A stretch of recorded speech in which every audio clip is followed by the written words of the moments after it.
Your mind has a huge part to play when it comes to shaping your reality. And this is something that masters and ancient civilizations and those in the know have known for generations. They have known about the amazing power of the mind and the role it plays in creating what's actually in your life. And we're talking, we can date back as far as ancient Egypt to those who would have been involved in what's called ancient Egyptian mystery schools that were very well aware of just how much their minds, their mental capacities, what they thought about, what they visualized had on their reality. They were very aware of the effects that were caused by how they were thinking. You can see this also displayed in principles like the Hermetic principles, the 7 Hermetic principles that also date back to those ancient Egyptian times, where the first one is one called mentalism, where it states that the all is mind.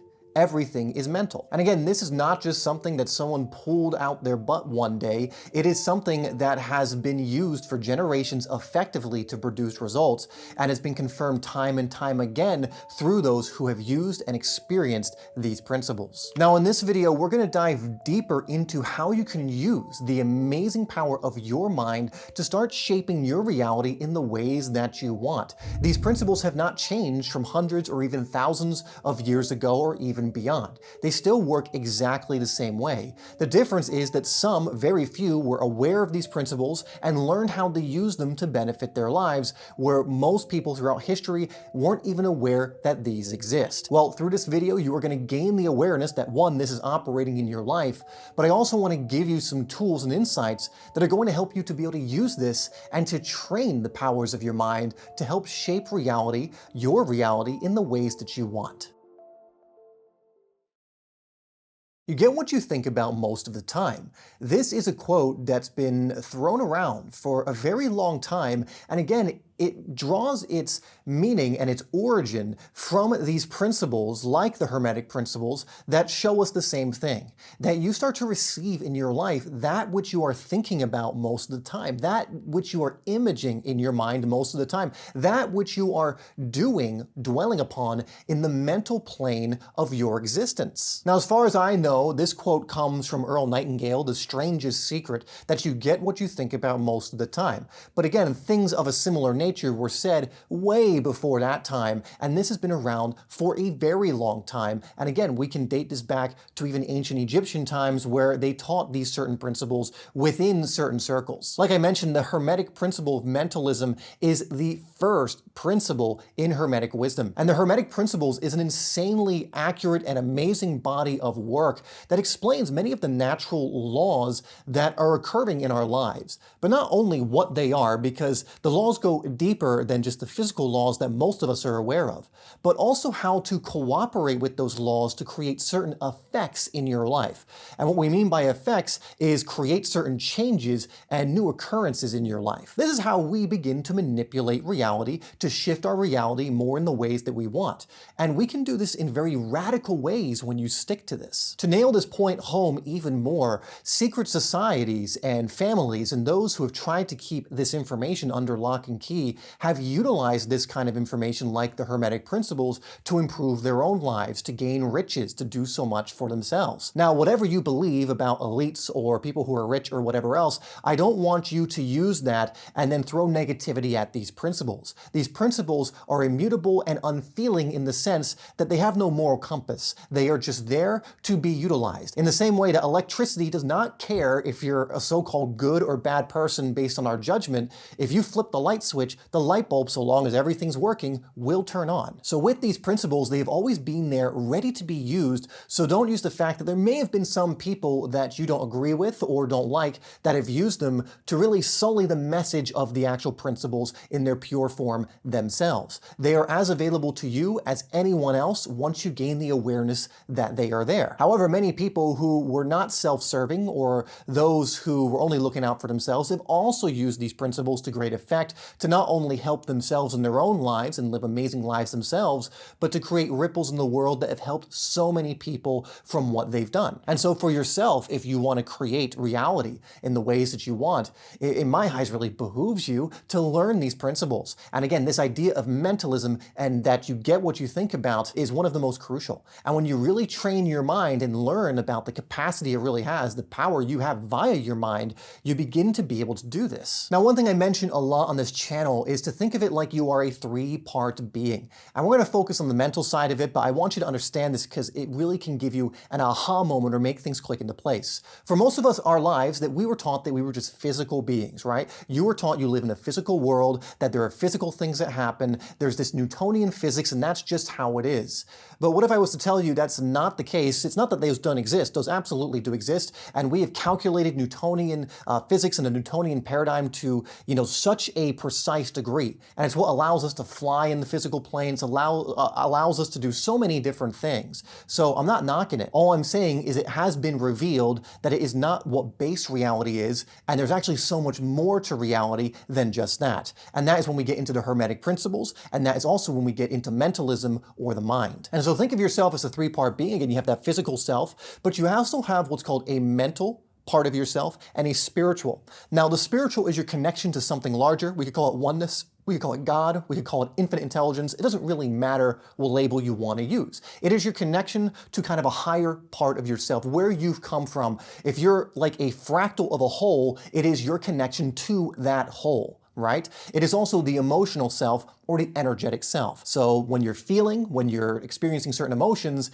you're activating that side of yourself, the spiritual plane of your existence. The other side is the mental plane of your existence, which we're really focusing on here. These are your thoughts, these are your mental imaging, this is your visualizations, this is really anything that has to do with the mind to that degree. What has been discovered, not just through Hermetic wisdom in the idea of cause and effect, correspondence, and so much more, mentalism of course too, and so much more that's offered in that body of work, but also cutting edge data now that shows us that our world is mainly non-physical. The mental side of your existence creates so much that's actually going on in your physical life. Like already stated, you get what you think about most of the time. The places where you dwell from your thinking mind, what you're visualizing, and so on, will start to be recreated in your outer world. This is where ideas like the law of balance and also the mirror principle and so many others, the law of assumption, come into play, because what you're envisioning, believing to be true here, focusing on in the moment here, is going to go a long way to what starts appearing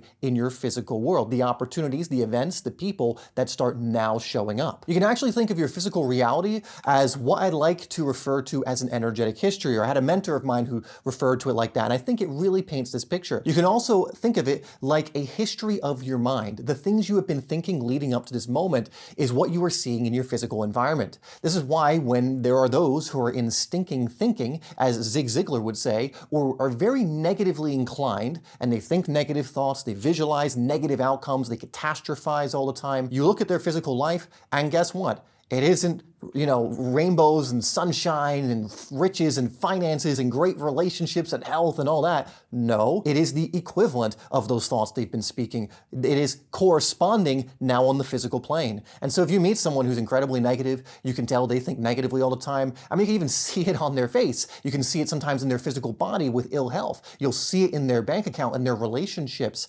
because you get what you think about most of the time. And you're seeing their energetic history, the accumulation of the thoughts from the past now manifesting and producing themselves in their physical, and you are continually recreating this. Now, the good news with this, if you're looking at your physical reality and you're like, I don't like what I see, is a new future is always available. Because in this moment right now, you can choose to change your thinking, to activate the principle of mentalism in your favor, and start creating what we could consider a new energetic history, a new production of your previous thoughts and what you've been doing on the mental and also spiritual plane, but we're focusing on the mental here too. You can choose what you think about all the time and have that shift what begins to happen in your physical. Now, a few things that are going to help you do this. We're going to go over a concept that Napoleon Hill made famous. And again, these are concepts that were known before. They were known in these elite circles, but Napoleon Hill's work is so great because he was one of the first to reveal a lot of these secrets by following around a lot of these successful people, interviewing them, doing all these different kinds of things over a period of, I believe, like 20 years, maybe even longer, to really confirm and discover what it was they were doing. And he talked about how they focused like a laser beam on something particular. And the reason this is so powerful is because when you're focused on something, so you're focused on it in a particular direction, it means that your thoughts, the way you feel, the way you act, is going to be all in a line to that. So if you're like a laser beam focused on something that would create positive outcomes in your life, your thoughts are going to be calibrated to that, meaning you're not thinking negatively, you're not thinking away from that. If you waver off a little bit, you get refocused and you're focused back on that thing. And again, you get what you think about most of the time. These people, these successful people knew it. And I can't really think of an example of a successful person who wasn't doing this. Even if they had the appearance of not doing it, behind closed doors, it was always said that they absolutely were doing this, even if they weren't revealing it, because some of them didn't want to reveal these secrets, right? But Napoleon Hill discovered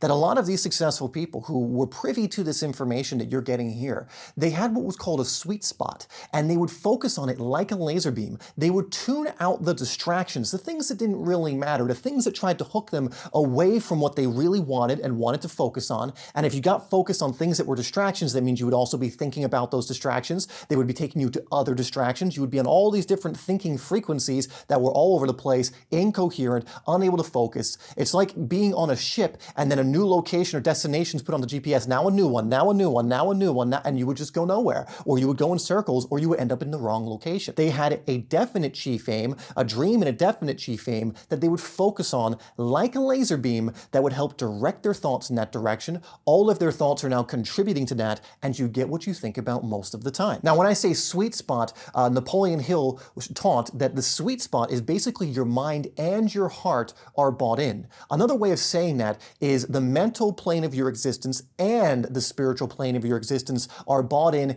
activated, and in alignment towards whatever this goal is. So not only is the mental part of yourself moving in that direction, but the spiritual part is dwelling there and not sabotaging it either. You need both of these in alignment, because the other way around too, you could, for example, be very excited about something, but the mental side's not bought in, and then the mental side's going to start sabotaging you, saying you can't do it, throwing in doubt or whatever else it is. So you want the sweet spot of those two things. You can think of it like the difference in power and energy that you're going to start building towards whatever it is. Again, like a laser beam versus a light bulb. Now, a laser beam focuses on a singular thing, but it gives it so much power. It is so much power directed in a singular direction. It's kind of like having a seed that you water, and you only water that one seed and nurture it and give it basically all of your attention. You're not distracted by all the other potential seeds that could be focusing, or the weeds or whatever else. You're just focused on that one seed like a laser beam. A light bulb will illuminate a lot more things, but if they're distraction oriented, you don't want to be illuminating them first and foremost,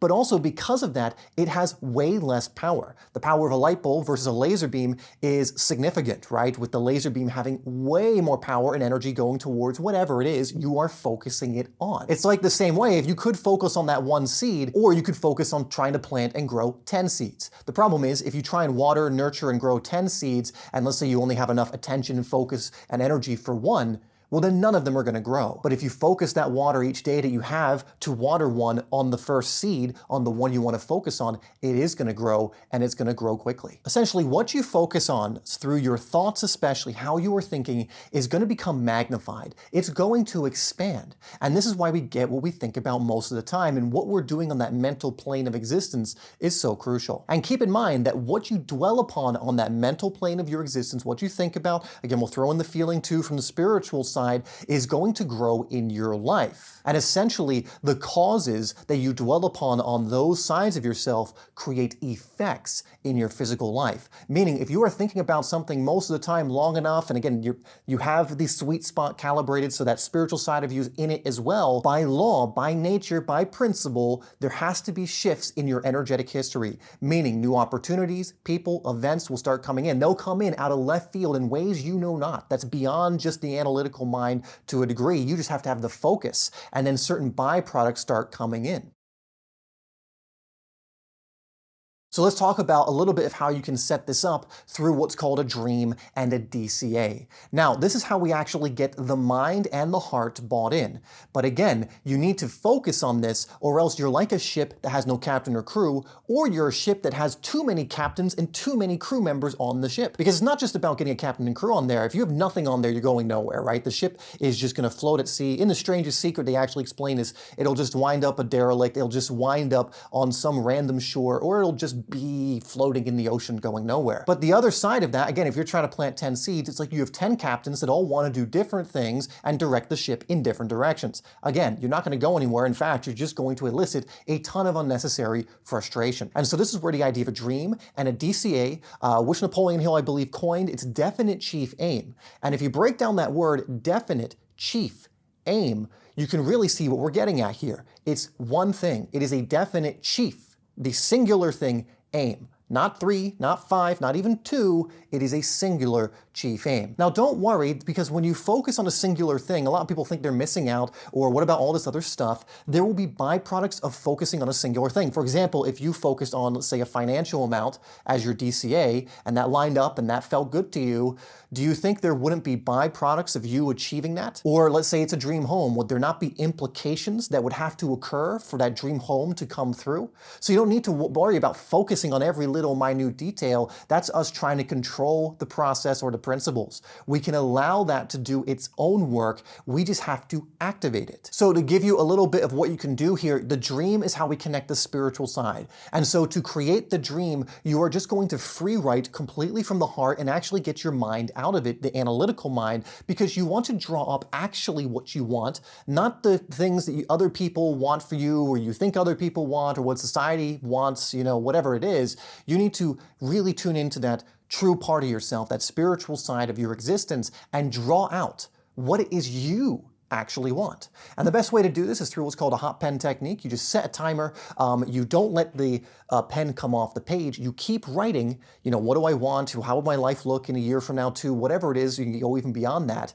And just keep writing without stopping. The reason we do this is because when you stop, your mind will analyze. It'll use all the current filters and lenses or beliefs that you have to filter what you're writing and to really take you off where you're trying to go. So it'll say things, well, that's not realistic. Or what would your mom think about that? Or what would your friends think about that? What do you even think about that? Can you do that? I don't know if I can do that. You start going down that road. And so we want the analytical mind moved aside for this part of it. And so you set the timer, you go at it, you free write without the pen coming off the page. If you can't think of anything to write, I shouldn't say, or nothing comes up for you to write, you just write anything, even if it's nothing's coming up at the moment, I can't think of anything to write, nothing's coming through until something does. You keep that energy going, the momentum going, and things will start to come through. Now, once you have that dream, which again is kind of the up in the clouds thing, but that's okay. It's the dreamland stuff. That's great. We need to know that because it becomes sort of what's like a North Star for you. Then we can get a little more practical and combine the mental and spiritual through the DCA.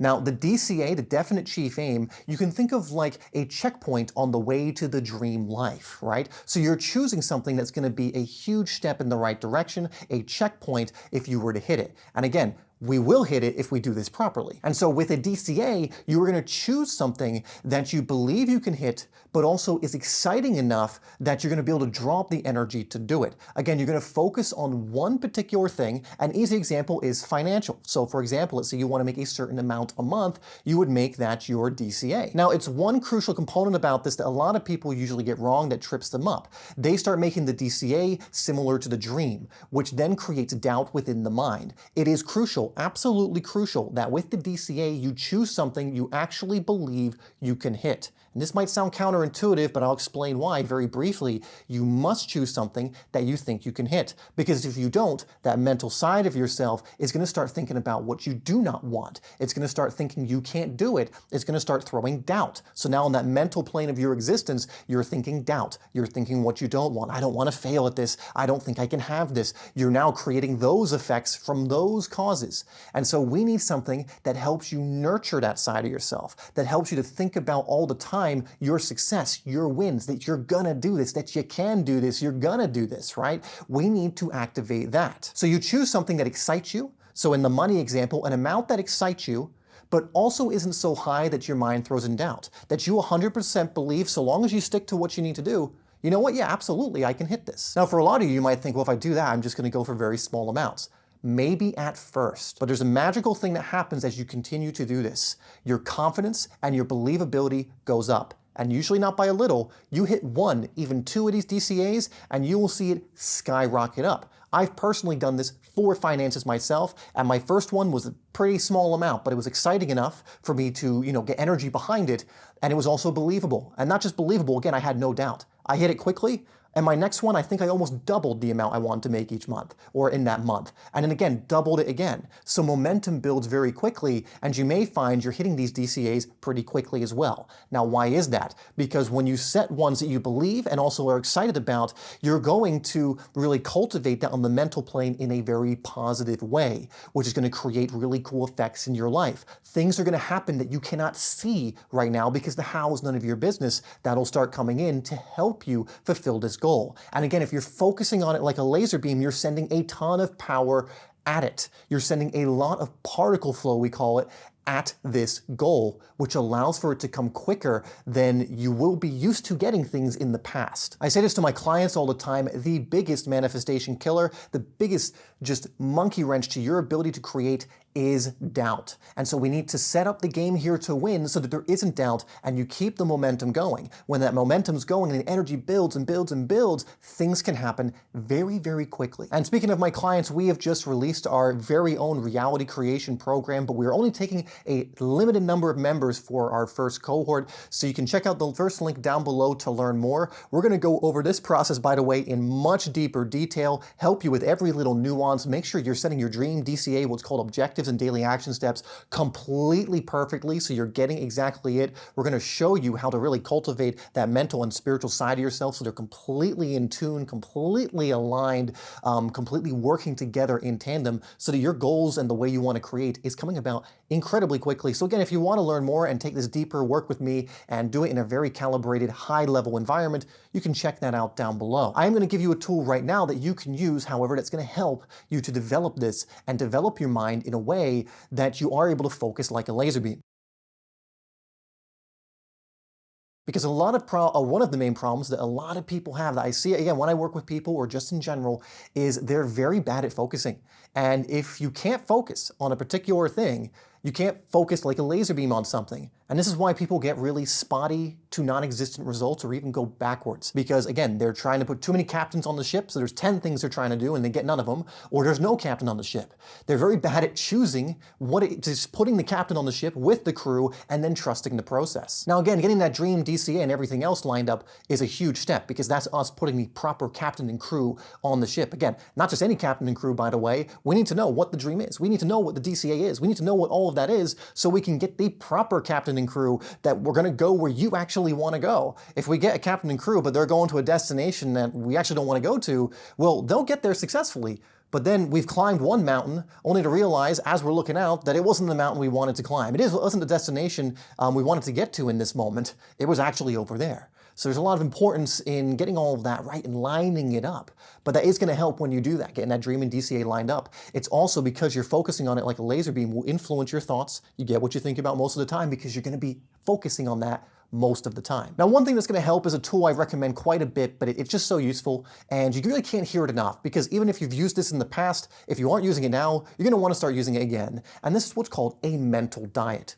Just like you have a physical diet, nutrition, you take care of your physical health, you want to be doing that for your mind. If you have a bad mental or mind-based diet and you're putting a lot of junk into it, well, no wonder junk is coming out. And that junk coming out is in the form of your reality and your energetic history. If you have a junky energetic history that's full of suffering and pain and misery and drama, it's because you've been consuming a very probably potent, mental diet that's very junky. The equivalent of eating donuts and sugary foods and, all this other crap all of the time. And in the same way that will put on weight for us, that'll cause problems for us in the form of disease, dis-ease, it'll tax our organs and everything else. It does the same on the mental plane of existence. And so if you are consuming things that are very negative, well, no wonder you think negatively because you get what you think about most of the time. When you are watching something, you're also thinking. you're also thinking pretty much all of the time, for the most part. You can train yourself to not, but again, you'll still always have thoughts that you can hook into. You might be able to observe and not hook into them, which is a great skill to have, because then you can pick and choose which you actually want to bring in to your mind. But ultimately, if you're consuming junk that's calibrated negatively, if you are watching things like the news, for example, that is literally designed to put you in fear and then think fear thoughts and to think the world is burning and on fire, it's interesting that the news doesn't give the other side of the story of all the amazing things that are also happening all of the time. I had another mentor of mine who used to he'd say a funny thing. He said, you don't hear the news talking about the 10,000 flights a day that land and are perfectly fine, and then someone comes off the plane and is like, oh yeah, it was a great flight, I really enjoyed it, right? We don't hear that stuff. We only hear when a so-called disaster or something happens, so our perception is that's always happening. We're thinking about that all the time. Now we're in fear. Now we're in this catastrophizing space, and we're recreating more of that in our own lives. So we need to switch this. So the mental diet is going to help you do that. Now, a lot of the mental diet is going to be about don'ts rather than do's. And by don'ts, I mean really getting out of consuming things that are bad for you. In the same way, again, in a physical diet, a lot of getting that on track is actually removal rather than addition. It's removing the junk food, the donuts, the candy, the, really bready things or whatever else, whatever the diet is you're going for, sugary things, and whatever else it is. It's about removing those things. Rather than adding all this different stuff. Once we have removed that, we can then start to focus a little bit on certain additions that are going to benefit you. But a lot of it is just not being there, like consuming the news, whatever, maybe sitcoms that are usually calibrated at drama, by the way. So no wonder most people's lives are dramatic, and all these different things. Around the people you hang out with, the environments you're in, really starting to remove the things that are causing you to have a very junky mental diet. Now, you don't have to do this all at once. You can do this piece by piece. It's really up to you. But the more you clear this out, again, the junky things in your mental diet, the better you're going to feel, the easier it's going to be to think clearly and coherently, and it's going to be so much easier to focus like a laser beam on the things you actually want when you do this. Again, simple way to start this, start writing out all of the junk you are consuming in your mental diet and work on removing it the best that you can. The more you turn down that volume, the more you remove that, I'm telling you, the better it's going to be. You're going to feel great. You're going to have so much more mental clarity. It's like night and day, how much mental clarity you have. When you have mental clarity, now you can think better. Now you can really construct that mental plane of your existence better. Now you can focus. And anyway, if you want to learn a little more about mentalism from the Hermetic principle, I go watch this video next where I dive into it even more deeply. Again, there's so much down the rabbit hole you can go with this principle because you really do get what you think about most of the time. It takes a long time to master, and the more you expose yourself to it, the faster you will.